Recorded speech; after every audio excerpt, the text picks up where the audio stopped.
This simple and delicious pasta dish made with tomatoes and cream is called Penne al Baffo, named after an Italian saying that means to lick one's whiskers, or as we would say in English, to lick your chops, and you'll quickly understand why it has this reputation after taking one bite. Start by removing the ends and peeling one shallot, then slice it in half and mince by giving it a few lengthwise cuts and a horizontal one down the middle before chopping it into small pieces.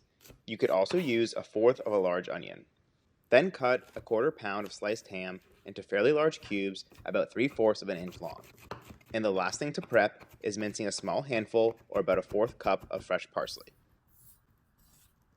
In a large skillet on medium heat, add a couple tablespoons of olive oil before dropping in the ham. I think it has a much better flavor when it's slightly browned, so cook it for a couple minutes while stirring and breaking up the slices, and remove it to a bowl once the edges are fairly crisp.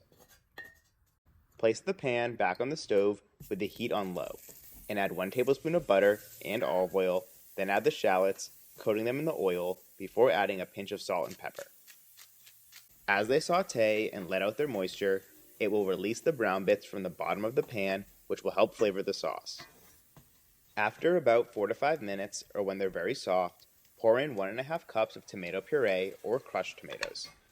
Mix that around for a minute, then season with another pinch of salt before stirring the ham back in.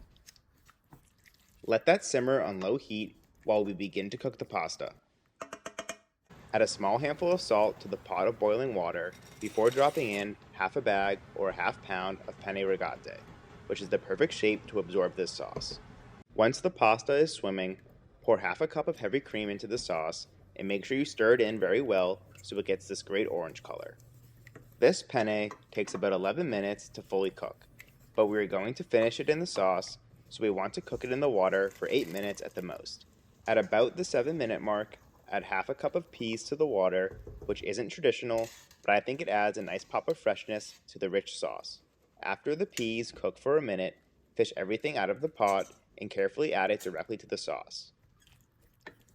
On low heat, mix everything around for a couple minutes, and once it's all incorporated, you can start tossing the pasta in the pan, which will continue to thicken the sauce and ensure the pasta is coated inside and out. Finally, mix in a few tablespoons of the minced parsley before serving. Even though this recipe uses simple ingredients, it has an amazing flavor. The sauce is mild and sweet, and the ham is a great salty addition. If desired, finish the plate with some cracked black pepper, parsley, and a drizzle of olive oil before enjoying and being mindful of your whiskers.